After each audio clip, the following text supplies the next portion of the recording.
de Huechuraba. Seguimos con más informaciones, porque 4 de cada 10 chilenos dicen tener una calidad de sueño muy mala, según un estudio de Corpa Market Intelligence, el cual revela los efectos de un descanso inadecuado en la salud mental y física. Para conversar más al respecto, estamos junto a Evelyn Benavides, neuróloga de la Clínica Las Condes y presidenta de la Sociedad Chilena de Medicina del Sueño. Doctora, muy buenos días. ¿Cómo está usted? Hola, buenos días, ¿cómo estás? Doctora, hablemos de inmediato de los efectos que puede generar para la salud mental y física el descanso inadecuado. ¿Cuáles son los principales efectos? Bueno, el dormir mal y el dormir poco pueden aumentar los riesgos cardiovasculares. En el mediano y en el largo plazo se ha visto que aumenta el riesgo de hipertensión, de diabetes e incluso de infartos al cerebro y al corazón. Por lo tanto, no es menor el tema de la calidad del sueño y de la cantidad de horas que dormimos.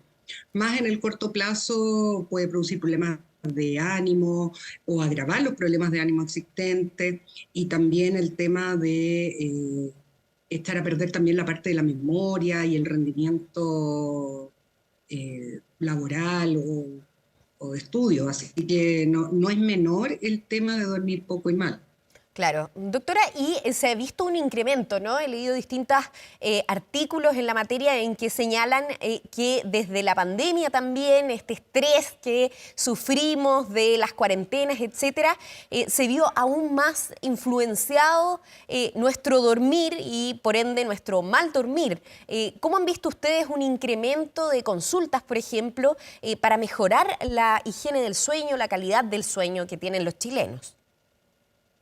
Más que un incremento en la consulta propiamente del sueño, lo que se ha visto es que la gente ha tomado más conciencia que el dormir mal no es una condición crónica en la vida que te va a acompañar, sino que tiene soluciones. Y que bien enfocado, bien tratado, en general se logra una mejor calidad de sueño y también disminuir los efectos que tiene deleterios frente a la salud. Por lo Claro. tanto, más que el aumento de la consulta, ya dado que es una consulta que ya de por sí es muy frecuente, el duermo mal, se le ha tomado la importancia a la necesidad de tratarlo y de estudiarlo como un factor de riesgo para otras enfermedades también. Claro. Doctora, y cuando hablamos de una calidad de sueño muy mala, no estamos hablando solo de insomnio, por ejemplo, que es un trastorno del sueño que pensamos de inmediato de no poder dormir. ¿Podría señalarnos cuáles son los otros trastornos del sueño que impiden tener una buena calidad de este?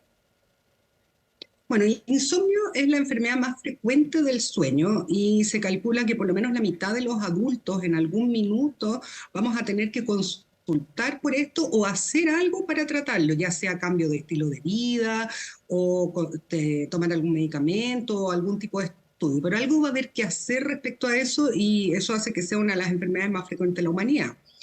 Pero también hay otras enfermedades del sueño, como por ejemplo la apnea del sueño, gente que ronca, que hace pausas en la noche, que deja de respirar en la noche, gente que mueve las piernas en la noche, que le pican, que le arden, que se llama el síndrome de piernas inquietas. Ujú. Hay enfermedades que dan mucho sueño, gente que funciona con muchísimo sueño durante el día. No son tan frecuentes esas enfermedades, pero por ejemplo la narcolepsia, que es una Claro. enfermedad genética en la cual la gente tiene como ataques de sueño y además tiene parálisis del sueño, despierta paralizado unos segundos e incluso puede tener alucinaciones en el paso entre la vigilia y el sueño o al despertar.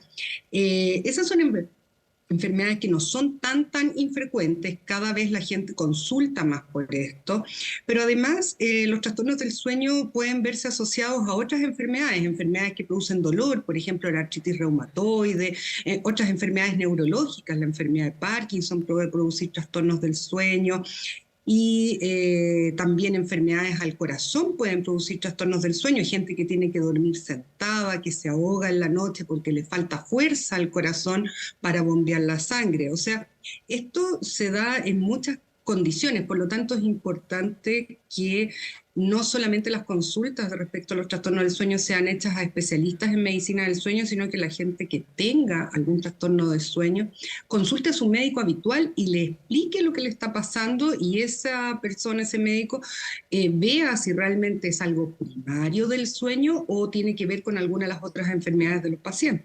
Claro, es un espectro muy amplio, puede ser directamente algo relacionado con un trastorno del sueño o un derivado de alguna otra patología. Doctor, ¿hay algunos factores que influyan directamente en la calidad del sueño que yo voy a tener? Bueno, principalmente los hábitos. Y esto es porque estamos normalizando una sociedad que funciona mucho en la tarde y en la noche. Estamos normalizando el dormir poco, que se llama una deuda de sueño, que es que nos faltan horas para que pase lo que tiene que pasar en el cerebro durante la noche. Por lo tanto, es importante vivir en el día, dormir en la noche, no tomar café ni bebidas energizantes después de las 5 de la tarde, evitar el alcohol de noche. El alcohol induce sueño, y ese es un problema que pasó también en la pandemia, que la gente, como no tenía acceso a fármacos, empezó a tomar alcohol para dormir, y efectivamente produce sueño, pero es un sueño de muy mala calidad. Lo otro también, tratar de hacer actividad física en la mañana, exponernos a la luz del sol por lo menos media hora todos los días, ojalá en la mañana, y evitar las pantallas en la noche. Eso también es bien relevante. Somos una sociedad que está empezando a funcionar muy de tarde y de noche, con muchas pantallas, y eso hace que nuestra calidad de sueño sea más mala. Otro tema también importante es evitar la automedicación. Vemos que el acceso a los fármacos que tienen efectos sobre el sueño no es tan complejo, y hay una serie de formas irregulares de tener acceso a estos fármacos, pero son fármacos que pueden producir cosas más graves incluso que las que queremos tratar. Claro. Son fármacos que deben ser supervisados médicamente, porque muchas veces tienen efectos secundarios y pueden agravar incluso algunas otras enfermedades. Por lo tanto, no es llegar y tomar alguna pastilla para dormir si es que tengo un problema para dormir, o una pastilla para despertar si tengo un problema de que tengo mucho sueño en la mañana. Claro. Doctora, ¿y la exposición a las pantallas es igual de dañina o afecta de la misma manera a niños, adolescentes y a los adultos? ¿Hay una recomendación masiva para todos los grupos etarios, por ejemplo, de exposición a las pantallas antes de dormir? ¿Cuánto es lo que se recomienda, etcétera? La verdad es que los niños menores de 2 años no deberían estar expuestos a ninguna pantalla. Un niño menor de 2 años no requiere entretención a través de pantallas, ni quedarse tranquilo a través de O pantallas. sea, ese estímulo no es recomendado de manera No, neurológicamente. los neurólogos infantiles están bastante de acuerdo con ese tema, y que los niños tienen que tener un horario de niños. Los niños en edad escolar, en básica, deberían dormir entre 9 y 10 horas por noche. O sea, Claro. un niño en edad escolar debería estar durmiendo a las 8:30 de la noche si se tiene que levantar a las 6:30 de la mañana. Claro. Y los niños no deben funcionar en el horario de los adultos. Y un adulto debería dormir entre 7 y 9 horas por noche. Y en la noche nos sacamos mucho con recuperarlo con siestas, porque eso hace que nuestra calidad del sueño en la noche siguiente se vaya empeorando. Vamos haciendo como unas mini noches en el día. Y eso hace que el cerebro se desordene con los horarios. Y los adultos mayores deben dormir entre 6 y 7 horas por noche en general, y hay que tratar de que sea en la noche, o sea, no acostarse muy temprano, que es algo que tiende a pasar en la medida que van pasando los años, que se llama síndrome fase adelantada. Empieza a aparecernos la cama más atractiva a las 7, a las 8 de la noche, y eso hace que desde ahí se cuente el horario de dormir, y a las 2, 3 de la mañana un adulto mayor ya no necesita más sueño, por lo tanto está despierto en la madrugada. Entonces hay que retrasar el horario de acostarse para que esas horas sean durante la noche y la madrugada las de sueño. Claro, doctora, pero y justamente con la pantalla hay una recomendación respecto a la exposición, evitar, no sé, 2 horas Sí. antes de dormir, estar expuesto a las Sí, en los pantallas, niños etcétera. pequeños, como te decía, lo ideal es no tener No. exposición en la pantalla. Un niño en edad escolar es bastante difícil evitar la exposición a las Claro. pantallas, siendo que también muchas clases y mucho material de estudio está a través de las pantallas. Por lo tanto, es importante al menos 1 hora antes de dormir no tener exposición a las pantallas, lo cual hace difícil eso, porque también las pantallas se considera el celular, y empiezan a revisar redes sociales o cosas en la Claro. tarde, en la noche, justo antes de dormir.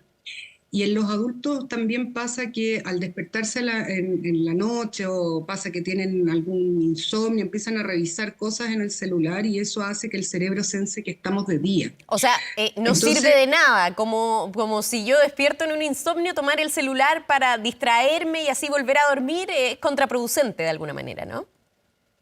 o sea, hace que el cerebro sense que estamos de día y esa luz del celular, aunque pongamos los filtros de luz oscura o Claro. de luz azul, igual el cerebro sensa que estamos en el día y no en la noche y empieza a despertarse el cerebro y no podemos conciliar bien el sueño.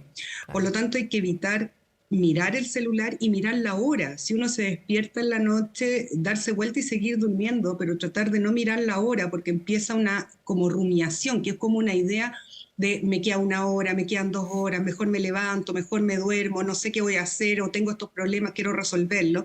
O hay gente que simplemente se levanta a hacer las cosas de la casa a las 4 de la mañana, a ordenar los closets. Hay que evitar utilizar esas horas que son de sueño en otra cosa, porque si no el cerebro empieza a aprender esa conducta y empezamos a dormir más mal. Somos seres de hábitos, usted ya lo planteaba. Doctora, planteó también el tema de la automedicación, fijarse en, por ejemplo, no tomar una pastilla para dormir, que tome algún conocido, etcétera. Todo eso tiene que ser bajo supervisión médica. Pero ¿qué pasa con un elemento como la melatonina, que también ha ido en aumento su consumo, siendo una formulación natural, digamos? También es recomendado que cualquier ingesta de la melatonina esté bajo supervisión médica.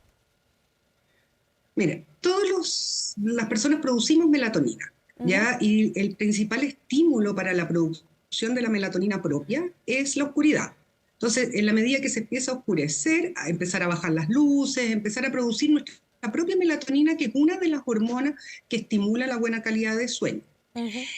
El consumo de melatonina sin prescripción médica en sí misma no tiene grandes problemas. Tiene algunas contraindicaciones, hay gente que puede tener sonambulismo, que puede tener sueño en el día. Hay gente que puede hacer un efecto paradojal, que en el fondo en vez de darle sueño está más despierto. Por lo tanto, si hay un problema de sueño, lo más importante es consultar y ver de qué se trata. Si es una enfermedad propia del sueño, si es una enfermedad asociada a otras cosas, si es un tema de hábito, antes de empezar a consumir en forma crónica melatonina que puede tapar un problema que tiene otro trasfondo. En el caso de los niños es bastante efectiva, pero también es importante que si hay un problema de sueño en los niños, los papás consulten a su pediatra, porque también puede haber otros temas que tengan las amígdalas grandes, que ronquen, otras cosas que pueden afectar el sueño y estamos tapando estos problemas con un nutracéutico, que es en el fondo un medicamento natural, pero que no siempre es lo que se necesita en este caso. Claro, usted señalaba también que el espectro es muy amplio de factores que pueden generar esta mala calidad de sueño y también distintas enfermedades asociadas que pueden derivar en una mala calidad de sueño o ya sea trastornos propiamente del sueño. ¿Alguna recomendación que se nos quede en el tintero, doctora, para quienes están viendo esta entrevista y sienten que tienen una mala calidad de sueño? Bueno, primero que tener una mala calidad de sueño es un problema frecuente del ser humano, que es algo que la mayoría de las veces tiene solución, pero que hay que encontrarle la causa, no solamente tratar el síntoma, que es como la parte de arriba de un iceberg, sino que ver hacia abajo qué es lo que hay. Es un trastorno propio del sueño, hay otras enfermedades asociadas, hay temas de hábito, hay algunos fármacos que no pareciera que producieran problemas para dormir, pero que sí los producen, antibióticos, algunos fármacos que se ocupan para las arritmias del corazón, Claro. o algunos de los corticoides. Hay muchos fármacos que pueden afectar nuestra calidad de sueño. También ver en qué edad estamos, o sea, es un niño, es un adolescente, es un adulto mayor. Antes de caer en el tema de la automedicación, que es el gran problema en este momento respecto a los trastornos del sueño, que la gente consulta cuando ya lleva ha pasado por muchos fármacos no indicados, en dosis inadecuadas e incluso fármacos que no necesitaba. Por lo tanto, y con efectos secundarios que pueden llegar a ser graves. Por lo tanto, evitar esa automedicación que es de la mejor manera posible. Hay gente que dice, mira, esta pastilla me sirvió, esto lo tomé yo, esto me lo dejaron para otra cosa y me sirvió para dormir. Y la verdad es que no estamos tratando el problema de fondo. Entonces, Claro. somos una sociedad que está durmiendo mal. Y ese es un tema relevante del cual tenemos que hacernos cargo. Y hacernos cargo porque esto tiene efectos en el largo plazo. O sea, podemos llegar a ser una sociedad con mayores riesgos cardiovasculares, con mayor tasa de infartos, con mayor obesidad, por dormir mal. Entonces, eso es importante de tener en cuenta. Doctora, hay algunas personas que incluso plantean que yo duermo poco, entre 4 o 5 horas, con eso me es suficiente. ¿De alguna manera se puede plantear eso como tal? ¿O finalmente la recomendación es siempre dormir estas horas que están sugeridas para una persona adulta, por ejemplo? Los que duermen 4 horas o 5 horas y con eso también están teniendo un problema de sueño ahí. Bueno, existen los dormidores cortos, que es un 2% de la población que efectivamente en la edad adulta necesita menos de 6 horas por noche. Y existen los dormidores largos, que es población normal que necesita 10 o más horas por noche para funcionar bien. Pero son el mínimo de la gente. La mayoría de la gente que duerme menos de 6 horas o requiere más de 10 horas por noche, tiene algo que hay que tratar. Hay un grupo pequeño, efectivamente, que genéticamente o necesita menos horas o más horas, pero la mayoría de los adultos necesitan entre 7 y 9 horas por noche para funcionar bien. O sea, hay Por lo algunos que en tanto, pocas horas logran un sueño reparador. sí, pero son muy Poco. pocos, no es la mayoría de la gente. Por lo tanto, si pasa eso, muchas veces está pasando lo que se llama una deuda de sueño, que estamos durmiendo menos para hacer otras cosas, como para, entre comillas, aprovechar el tiempo. Y es un tiempo que no está aprovechado porque es como que el camión de la basura no pasa por el cerebro todas las horas que tiene que pasar, pasa menos, y las conexiones entre las neuronas, que son las células que están en el cerebro, que tienen que ver con muchos procesos biológicos, no realizan como su limpieza.